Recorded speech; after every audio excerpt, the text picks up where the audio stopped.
자, 지금 그 대한민국과 미국이 주한미군의 방위비 분담 관련해서 협상을 하고 있죠. 이와 관련해서 지금 최근 뉴스들이나 아니면 그 보수 논객분들께서 주한미군 철수 가능성이 어느 때보다 높아지고 있다. 지금 이렇게 말씀들을 하고 계십니다. 뉴스를 한번 볼까요? 한미 방위비 협상 교착을 놓고 미국에서 이제 트럼프의 동맹관을 우려하고 있다. 이야기이고요.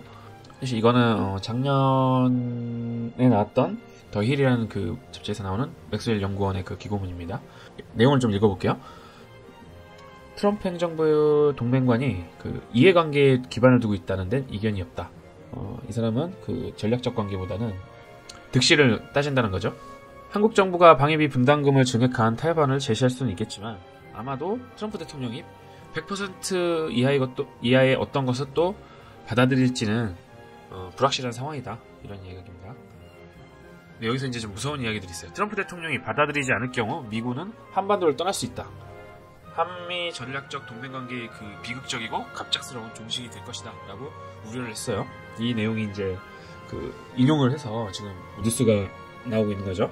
왜 이런 이야기가 나오느냐. 사실 트럼프는 대선 전부터 그 주한미군에 대한 어떤 불만을 끊임없이 지금 말해왔던 사람입니다. 그러다가 작년에 한번 이슈가 있었죠. 밥 우드워드라는 사람이 이제 폭로한 그 Fear라는 어떤 기고문에서 그 트럼프 대통령의 생각들이 날 것들로 우리 접할 수 있게 되었어요. 그때 트럼프가 한 말들이 있습니다. 주한미군이 왜 한국에 있는지 모르겠으니 모두 다 집으로 데려오자 라고 아주 강하게 자신의 의견을 주장을 했었어요. 그럴 수 있습니다. 보통은 직장생활이나 이런 조직생활을 해보신 분은 알겠지만 새롭게 그 관리자 그리고 지휘자에 오르는 사람들은 항상 기존에 있는 패러다임을 자꾸 바꿔보려고 합니다. 특히 자기의 성과들을 만들어내는 데 있어서는 그게 가장 그 손쉽게 빛나게 만들어주는 방법이기도 하니까요. 아마 트럼프는 이 부분에 있어서 주한미군이 돈 먹는 상황에 있어서 국가에 굉장히 부담이 되고 있다라고 생각한 모양이에요. 하지만 이제 당시에 이제 그 청와대 참모진들이 모두 뜯어 말렸죠. 근데 지금 상황들이 계속 바뀌고 있어요. 당시 밥 우드워드가 이제 폭로하던 시점에는 주변에 있던 참모들이 모두 다 반대하는 상황이었으나 지금 가장 강하게 반대했던 사람들 트럼프가 그런 이야기를 하면 당신이 지금 침대에서 편히 자는 이유는 주한미군이 있기 때문이다 라고 말했던 게리 콘이 사퇴를 했고 1월에 주한미군이 3차 세계대전을 막아준다라고 아주 강한 메시지를 그 트럼프에게 던졌던 제임스 매티스마저 사퇴했습니다. 여긴 또 더 큰 이야기들이 있어요. 시리아 철군이라는 트럼프의 결정에 굉장히 반발을 하고 사퇴를 한 것이죠. 존 켈리 국가안보실장도 지금 사퇴를 한 상태입니다. 주한미군 철수 특히 문제를 두고 트럼프가 굉장히 설전을 많이 했던 것으로 알려져 있어요. 지금 보면은 그 소신 있게 트럼프와 대적할 수 있는, 그러니까 특히 주한미군에 관한 입장이죠. 이런 이야기들을 할 수 있는 사람들이 거의 대부분, 무게감 있는 사람들 대부분은 지금 사퇴를 한 상태고 주변에 그런 사람들이 없습니다. 이제 더 이상 그 참모진들 중에서는 트럼프를 막을 수 있는 사람은 없어요. 자, 그렇다면 지금 트럼프는 왜 이런 생각들을 하는지 그의 성향을 좀 알아볼 필요가 있습니다.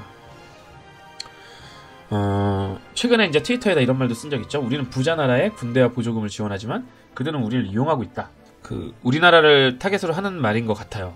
트럼프의 성향은 전략적인 가치보다는 경제적 가치를 선호하는 그런 그 경향이 아주 뚜렷합니다. 이 사람은 아주 사업가적 기질이 지금 대통령이 된 이후에 더 뚜렷하게 나타나고 있죠. 그러다 보니 전통적 동맹보다는 이해관계에 굉장히 우선시하는 경향을 보이고 있고요. 본인의 그 영달이나 그 성과, 주목받는 것 이런 것들을 굉장히 즐기는 성격으로 보여요. 그러다 보니 지금 2020년 대선에서 재선을 하기 위해서는 뚜렷한 성과를 만드는데 굉장히 혈안이 돼 있어요. 트럼프가 가지고 있는 이런 성향들과 상황이 주한미군 철수라는 결과물로 나타날 수 있는 가능성이 굉장히 높아진 상황입니다. 본인 스스로도 원하고 있지만 사실 북핵 문제 해결이라는 것은 미국의 입장에서 봤을 때 굉장한 성과란 말이죠. 그 내용에 있어서 우리 대한민국은 사실 굉장히 극과 극의 상황을 맞이할 수도 있습니다. 하지만 미국에 있어서는 북핵 문제 해결이라는 것은 분명한 성과인 것은 확실합니다. 이런 상황에서 그 한미 간의 방위비 분담금 협상이 과연 제대로 될지 사실 걱정이 좀 앞서기도 하네요. 지금 미국은 매년 방위비 협상을 하도록 지금 결정을 하려고 하고 있어요. 5년마다 지금 하고 있는데 이걸 매년 하자 이거죠. 매년 하게 되면은 어떻게든 그 방위비 분담금을 자꾸 올리려는 어떤 기회가 자꾸 만들어져요. 우리 입장에서는 자주 안 만나는 게 좋습니다. 하는데 이제 미국은 그거를 매년 만나는 것으로 개정을 하려고 하고 있고, 뭐 당연한 거지만 지금 분담금을 대폭 상승을 시키려고 하고 있죠. 엄청나게 지금 사실상 트럼프는 방위비 전체를 우리가 분담해야 된다고 지금 내심 요구하고 있는 상황입니다. 뭐 문재인 대통령 입장에서 당연히 반대를 하겠죠. 뭐 속내 날 수가 없지만 어쨌든 겉으로는 반대를 해야 합니다. 분담금 협상 매년 필요 없다. 너무 불필요해서 지금 5년에 한 번으로 바꾼 것 아닌가. 그리고 인상폭도 급진적으로 이렇게 올린다거나 이러기보다는 조절이 필요하다 하면서, 뭐 물론 일부는 올려줄 수밖에 없을 것 같아요. 미국에서 이렇게 대놓고 요구를 했기 때문에. 하지만 미국의 요구를 다 들어주는 게 아니라 협상을 하면서 제안을 할 것입니다. 그렇다면 아까 맥스웰 연구원이 말했던 그 말처럼 정말 이 방위비 분담금 협상이 실패로 돌아갔을 때 미국이 주한미군을 철수할 수 있을까요? 전 개인적인 의견은 절대로 이 요구를 응하지 않더라도 주한미군이 철수하지는 않을 것이라고 보고 있습니다. 이유를 좀 설명을 드릴게요. 사실 저도 초반에는 이 협상이 실패할 경우에 반드시 주한미군이 철수할 수 있겠구나. 최근에 일련에 있었던 일들을 봤을 때 저도 그렇게 생각을 했어요. 하지만 실제로는 그렇게 되기는 어려울 것 같습니다. 이유는 미 의회에서 일단은 주한미군 철수나 이런 것들을 트럼프가 독단적으로 하지 못하도록 장치를 걸어놨죠. 지원금에 대한 집행을 하지 않는 정책들을 걸어놨기 때문에 당장은 실현되기가 좀 어려운 면들이 있어요. 하지만 이것도 기간이 올해로 끝나게 됩니다. 올해로 끝나기 때문에 사실은 시한부적인 정책일 뿐이죠. 자, 지금 트럼프 입장에서 보자고요.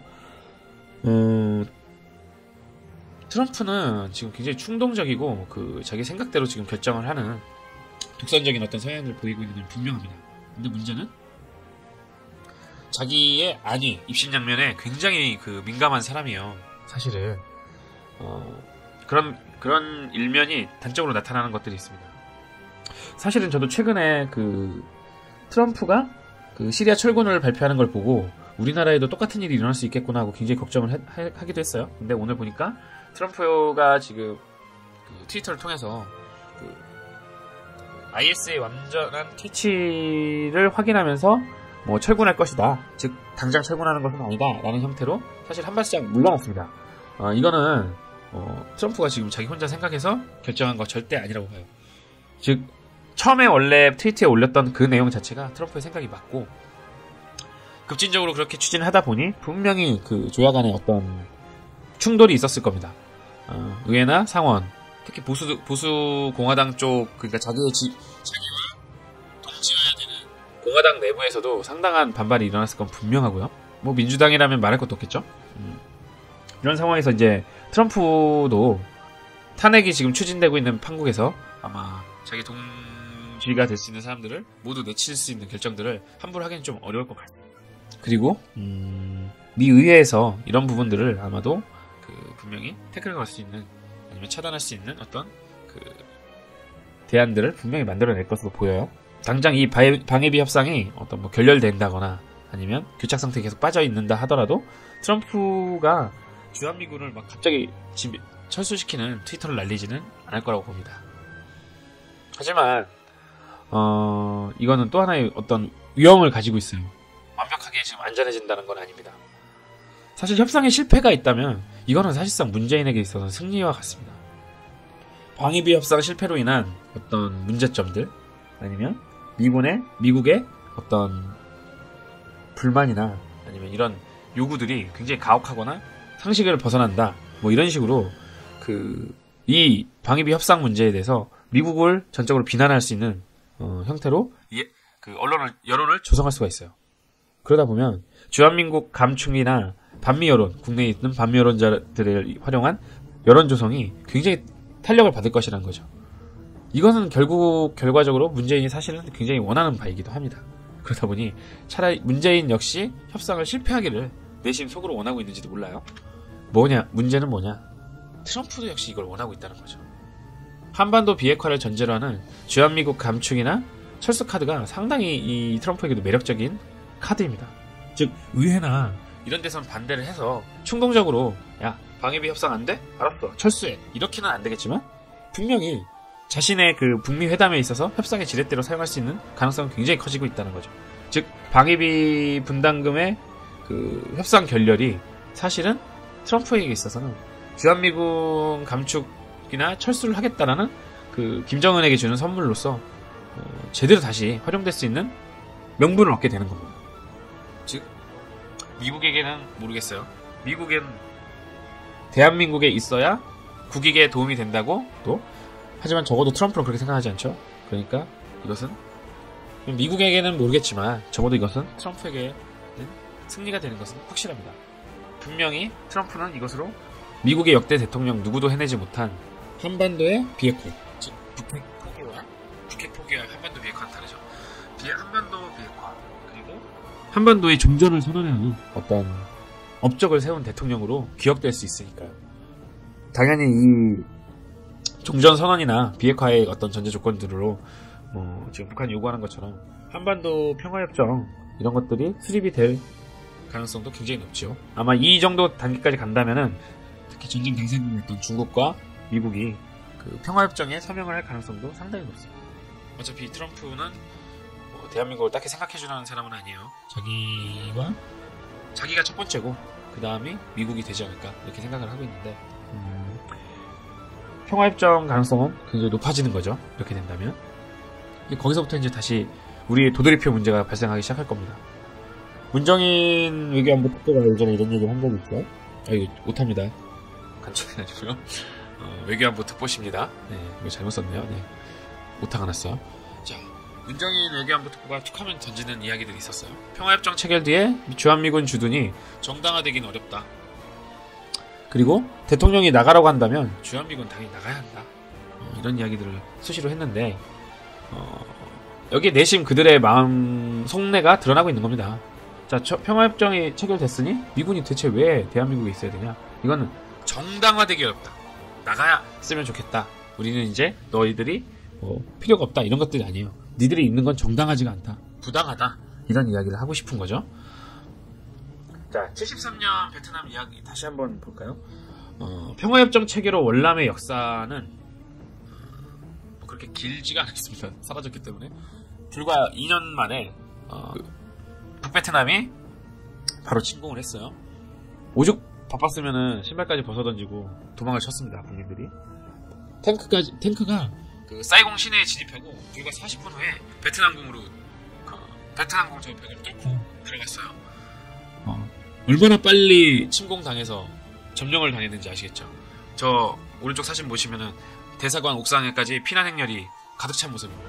그러니까 미국 대사관에 남아있던 사람들은 외국인들만 먼저 헬기에 태워서 탈출했고 극소수 베트남 월남 사람들만 탈출할 수가 있었어요. 그 정도로 급박하게 전쟁과 그 점령이 일어났습니다.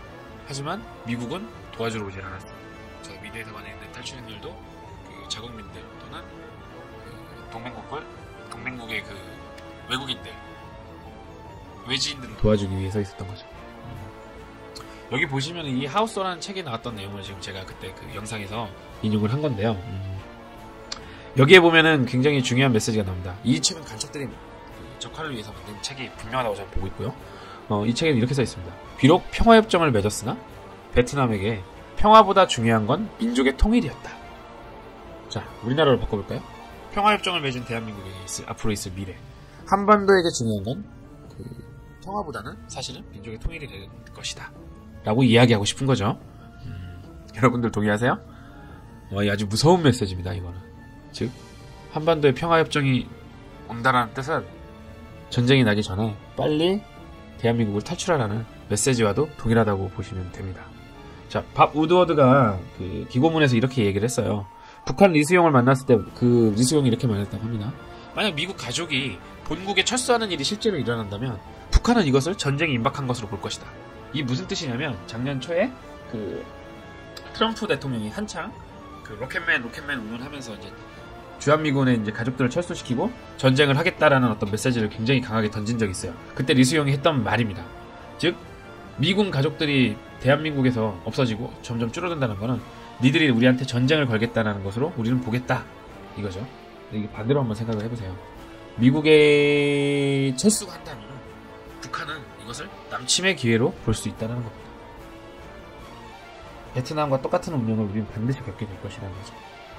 그렇기 때문에 당장 주한미군이 철수하거나 이런 일은 없겠지만 방위비 분담의 그 협상에 있어서 우리가 굉장히 비협조적으로 나올 경우에 트럼프에게는 대한민국은 도저히 동맹으로서 가치가 없다라고 하는 명확한 메시지를 던져줄 수 있고, 그것 때문에 분명히 북미 회담에서 트럼프는 그 평화협정 또는 주한미군 철수라는 카드를 던질 가능성이 아주 높아진다라고 생각을 합니다. 그럼 중장기적으로 우리 남한 내부에, 그러니까 트럼프 스스로의 의지가, 미국 스스로의 의지가 아닌 남한 내부의 여론을 이용해서 주한미군을 반강제로 대한민국에서 쫓아내는 상황이 올 수 있다는 거죠.